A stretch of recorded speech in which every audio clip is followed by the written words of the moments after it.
Hello everybody, Raven Knight here. Today we're continuing our dive into the heroes of For Honor, analyzing them for their lore, historical inspirations, playstyle, design, and overall feel. Here's an oxymoron for you. Make war to achieve peace. Now that's a philosophy of life and history that sounds ridiculous, and yet it has been the fighting mantra of many great historical leaders and military commanders. Peace through strength remains a very common and well-practiced tactic across the world today, but sometimes in the ancient world, if you wanted to bring peace to a neighboring land, idle threats just aren't enough. You had to show the penalty of breaking your peace. Such was the way of the Mongolians, and such is the way of the Khattuns, the warriors of the steppe who came to Heathmoor and reshaped the faction war as we know it. Vikings call us the Arn.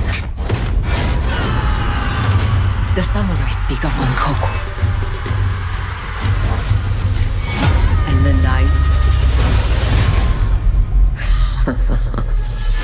You think of something that can be fought.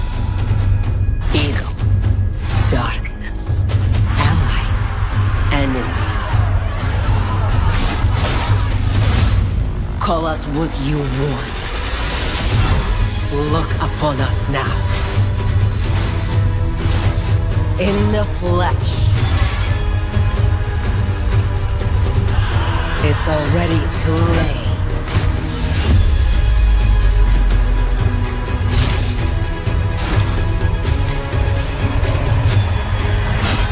Your leaders have fallen. Your lands belong to us.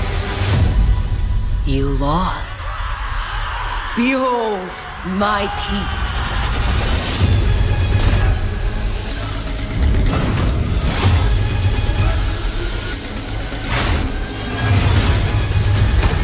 Now comes the aid of the Khatun.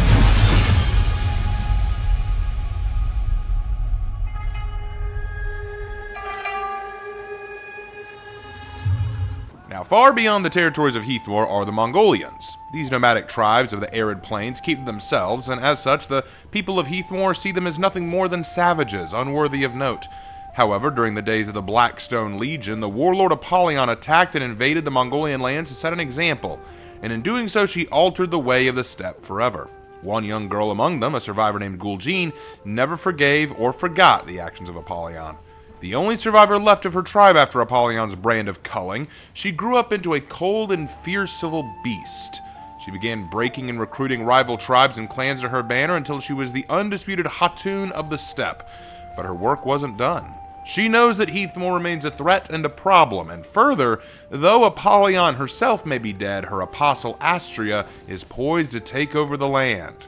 Well, that's just not going to stand, is it? So she has arrived in Heathmoor with her fellow Khattuns to put Horkos in its place and to bring their age of peace to the war-torn lands of Heathmoor. But, I mean, that's just the lore, right, guys? And that's something that a lot of people don't really care about. What about their history? Surely some people care about that. Who are they based on? Let's talk about it.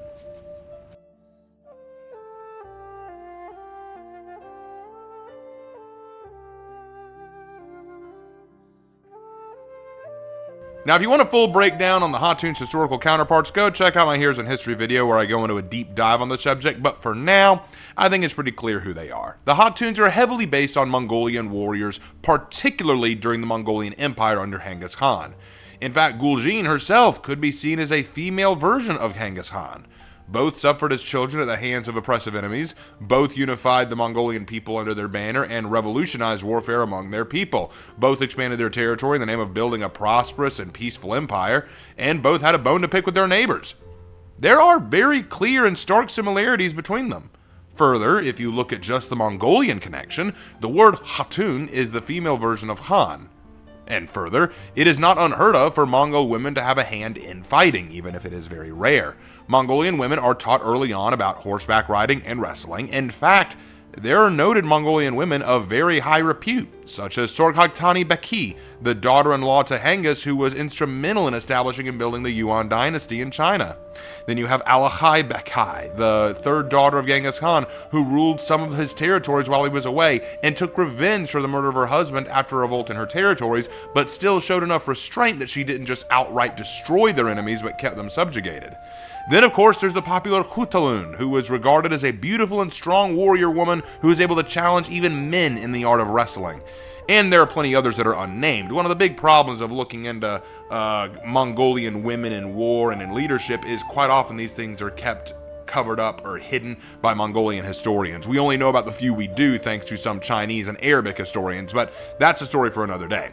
The point that we have to go over here is that it is not unprecedented for women to have a hand in fighting, it's just not at all super common. Now, looking at some other comparisons, they fight with dual Turco-Mongol sabers, which were not only real weapons used by the Mongols, but most likely used in a similar fashion. The biggest difference I can see is that they don't ride in with horses or use horsebound archery. You'd think they'd have that, because the Mongols were not only infamous as horsebound warriors, reshaping the way horsebound fighting could be done, but they were masters of horsebound archery. So you'd think that'd be something they add, at least give her a bow feat, which they didn't. We'll talk about that later. But that's something that I thought they'd add, and they didn't. But that's a history, and yeah, okay, I said it earlier that people might care about it. Let's face it, you really don't. Not a lot of people care about the history, but you do care about the design and build, right? You care about the drip, so let's talk about that.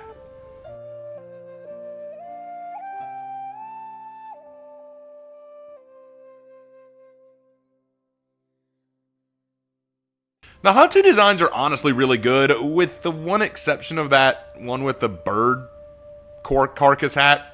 Seriously, that just looks kind of odd. Otherwise, the others all still look really amazing. In fact, I'd argue that the default looks best of all. That hood with skull face mask is so solid, and the fur and leather cloth looks incredibly stylish.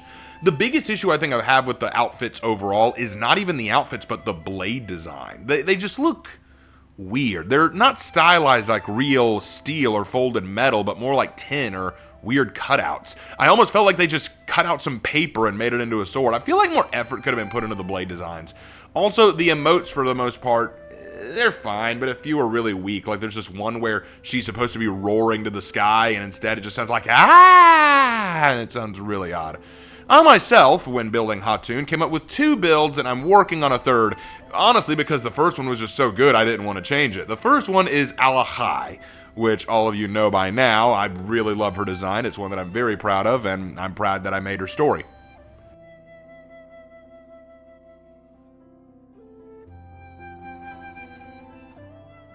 The second is a white scar Khatun. Yeah, and keeping in line with my Warhammer 40,000 designs, we had to make a white scar Khatun. It's not perfect, but it's probably the best I could do with what I have.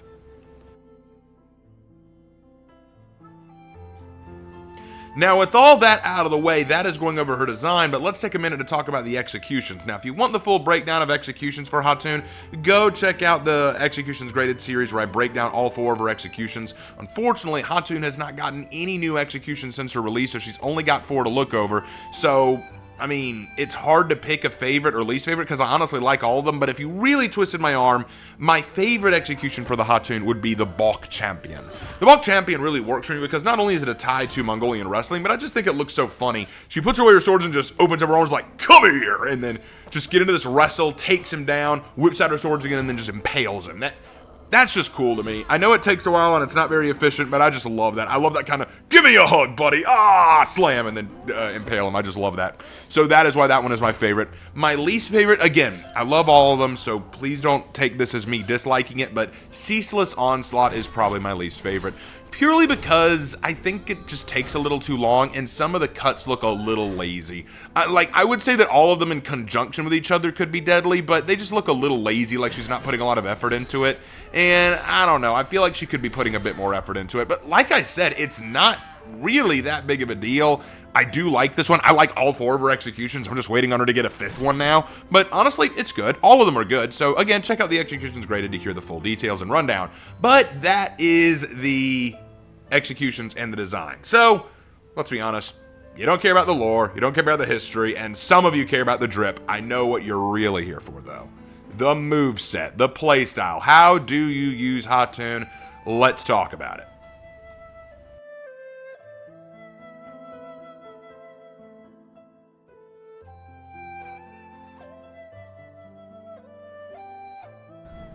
Alright, so here's the thing about Khatun. She is a deflect queen. In fact, I'd argue she's the best deflector in the game. She makes it super easy. But I don't want to talk about that just yet. We will get to it. We got to start at the bottom and work our way up in order to fully appreciate what Khatun is. Her moveset is deceptively simple, so let's start off with the basics. Khatun has a 2-hit combo limit. She can go light, light, light, heavy, heavy, light, or heavy, heavy. Now, all that seems pretty simple, right? It seems like it's basic, but here's the thing about Khatun. Other than deflects, Khatun is a master of soft feints, and there's a lot of soft feint capability. So, for example, you can do a light from a heavy, which is pretty good. It's pretty handy. Or, if you want to mess with someone, you can soft feint into a heavy from another direction. Now, you might think, why would you want to do the heavy when the light is more likely to hit? Because if you're up against a really smart player who's really good at light parrying, you might be able to throw him off with a heavy from another direction. So that is one thing to keep in mind. You can do a lot of this action right here. Now, aside from that, Khatun can also soft feint a kick. This kick guarantees a free light. So, heavy kick, light. So, a very nice way to get a combo going. So, we have our soft feints. We're all on the same page. We got our very nice soft feints. So, obviously, we're looking really good. This is looking very, very nice. But, we've still got more to talk about. So, let's talk about the deflects. Now, Khatun can deflect just like any other assassin, bro, if he would throw a heavy from either side. Now, the deflect for Khatun is a deflect heavy. So, throw it again. Now, from this position, called Bloody Wrath, we have a lot of options. Let's discuss those options. You can throw a light. Throw it for me. Sorry, I hit the wrong one, but we'll talk about that in a second. I don't want to get off topic. Throw it again, bro. You can throw a light, which does about 15 damage, because the initial pierce, the initial deflect hit, does 5 damage, and then the light off of it does 10, so that's about 15 damage. If I could make any criticism about Khatun, the fact that that heavy does only 5 damage is kind of weak. I would say make it do 10, but we'll talk more about why that is in a minute. So, you can do a light, which gives you 15 damage. Other option, do it again. You can just throw them, and you might think, that's not really helpful, is it? Well, it can be. Come to the wall for me, bro. Close to the wall. There we go. Now do it. Notice how the wall splat happens. Here's the problem. Khatun's wall splat from this is really short range, but if you can get it to work, you get a free heavy, which does a very substantial amount of damage, so you want to keep that in mind. And then the third and final thing you can do, well, not the final, I'm sorry, I keep messing up, I keep messing with y'all, it's late, I'm sorry. Go ahead and throw it, Lark. I mistimed it, sorry. One more time. You can throw a zone, which has hyper armor. That zone has a lot of range and a lot of area clearance and hyper armor. And then finally, the real last one. I'm sorry. Go for it, bro. You can do a 2-prong heavy attack, each one doing about 10 damage for a maximum of 20. So you got that initial 5 plus the 20. That's 25 damage from one of those successfully. And we'll talk more about how you can up that damage a little bit later. But yes, is that not beautiful? The deflect from Khatun is great, and with all those ideas and ways you can get a deflect, it's very, very useful. Now, the other thing you can do from a deflect, if you wouldn't mind, you can do the kick, which grants a free light. Now, you might think, Raven, why would you want to do the kick when you can do all those cool heavy attacks? The reason being, your biggest weakness as Khatun is going to be hyper armor users, like Shugoki or Hitakiri or Highlander. Their hyper armor will go right through your pierce. So what you want to do is deflect and do the kick to throw them off. So throw it again, bro. It's a good way to throw them off and hit them again. Now, let's talk about another way to get into the deflect. We need to talk about the charge. Khatun has a charging attack, which can be done as a soft feint, or can be done after an initial attack. So I can throw a light charge, heavy charge, or I can soft feint into a charge. Now, why do we want to do this charge? Because Khatun's charge acts like an all guard. No, really, it acts like an all guard. It can block anything. Well, not really block, but deflect. Bro, if you wouldn't mind. That's right, and it doesn't matter where he throws it. Throw it from the top, bro. Sorry, missed time. Do it again.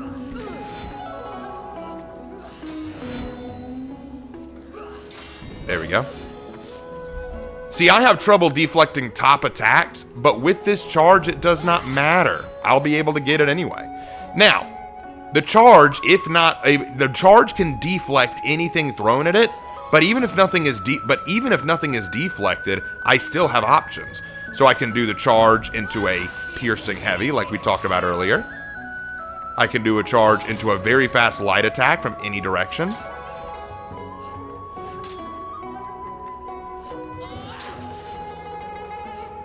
And this is a really good move because a lot of players will try to dodge you because they expect you to do this.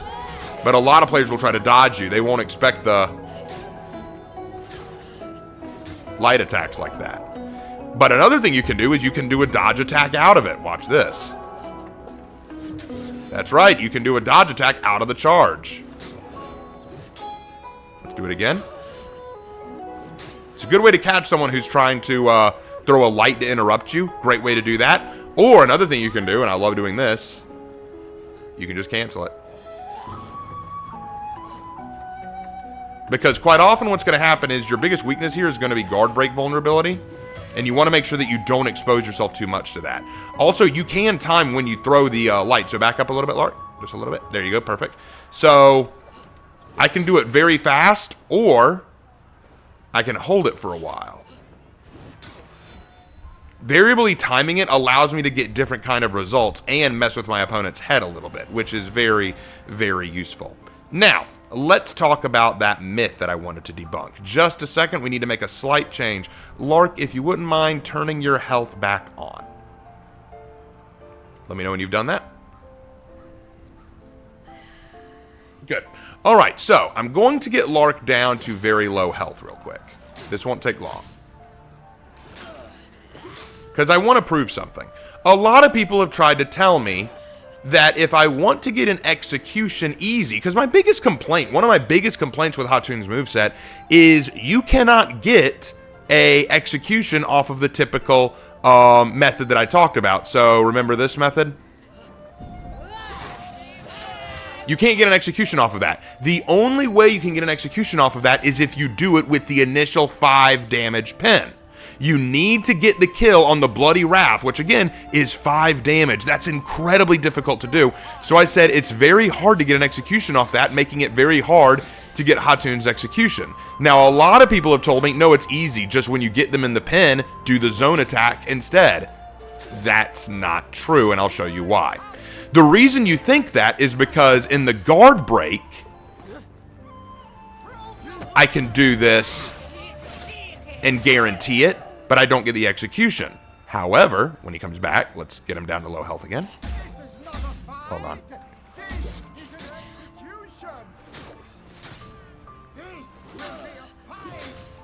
Sorry, Lark, hate to beat up on you like this. Okay, so watch this. What I can do is I can guard break and do a zone, which gives me the execution. That's what they're thinking of. But you cannot do that from the pin. And I'll show you once Lark comes up. Watch this. A lot of people misunderstand this, and I just want to break this myth. I've tested it many times. So, oh wait, let him become vulnerable again. Okay, we're good.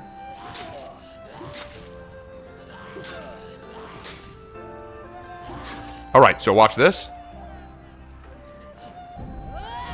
Oh, I got the kill anyway. Never mind. Let's execute and try again. We'll skip to the part where I actually get this. All right, so what'll happen is he just drops dead. See what I mean? I did the zone, but I didn't get the execution. Only from the guard break does the zone execute, not from the pin. A lot of people have told me, no, if you do the zone from the pin, you'll get the execution. You do not. You do not get it. which is one of my biggest complaints with Khatun. Since it is very difficult to get executions from her pin attack, well, it makes the pin attack not helpful if you're really low health and in the ganking scenario, which I think is a bit of a bummer. But that is one of my only big complaints with Khatun. Now, before we go, we need to talk a little bit about the feats. Alright, and before we go, I've had a lot of people ask me to talk about feats with these heroes, and I don't really talk about the feet all that much. That's Gladiator's thing. He's got the foot fetish. I really don't, but couldn't resist. Anyway, yeah, alright, I'll talk about the unique feats of each of the heroes if they have them. So, let's go into Khatun's feat. She's got 4 unique feats. The first one is Relentless. This is a passive feat that, when active, keeps Khatun from spending stamina when saw fainting, and since saw fainting is such a large part of her kit, this is invaluable. The second one is Brutal. This is another passive feat. When you use a Bloody Wrath follow-up move, and if you don't know, Bloody Wrath is the name of that heavy pinning ability that we talked about earlier, so you basically heavy pin them, which does 5 damage, then you have your choice of either a zone, heavy, or light follow-up. So that is your Bloody Wrath. So if you do a Bloody Wrath follow-up, you automatically gain a temporary damage increase to all of your attacks for a little while. Third is Intimidating. This is the last passive feat. Anytime you kill a hero by any means, you gain an aura around you that can debuff all opponents in the vicinity, decreasing their defense. So keep in mind, by combining Brutal, which gives you a damage buff, and Intimidating, which debuffs all your enemies around you, you can be doing a great deal of damage very easily. So you want these 2 feats in conjunction. And finally, Ultimate Punishment. This is the big feat of Khatun, and a lot of people hate it, but I love it. Here's how it works.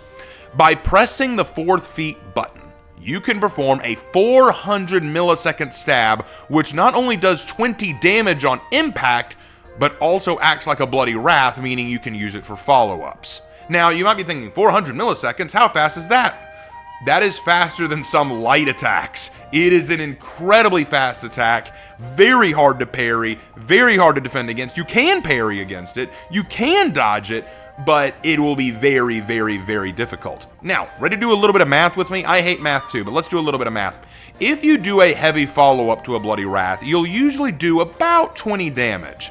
So combining the 20 damage you just did with this Ultimate Punishment with another 20 damage heavy follow-up, that means you're doing around 40 points of damage with this move. Still not enough of an incentive? Well, what if I told you it was a 60-second cooldown feat? Yeah, baby, a 60-second 20-point damage feat. I'll take it all day, every day. Am I right, fellas? I'm right. So those are her feats. Now, that about wraps up the moveset. Let's get back to the closing. And that about wraps up everything with Khatun.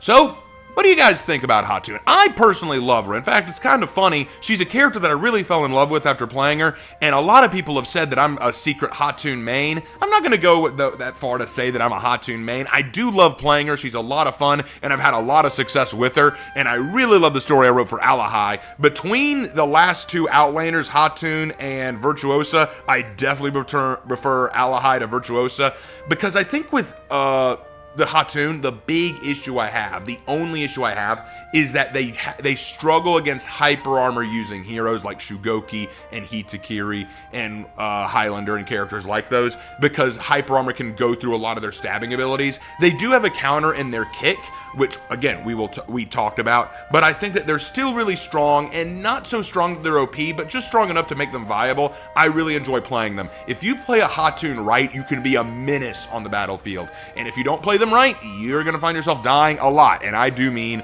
a lot. So you gotta play them right, you gotta play them careful, but if you do, they can be an absolute menace. So let me all know what you think in the comment section down below. Would love to hear from you, and that's all I got for you today, folks. Thank you so much, and I will see you in my next video. Take care.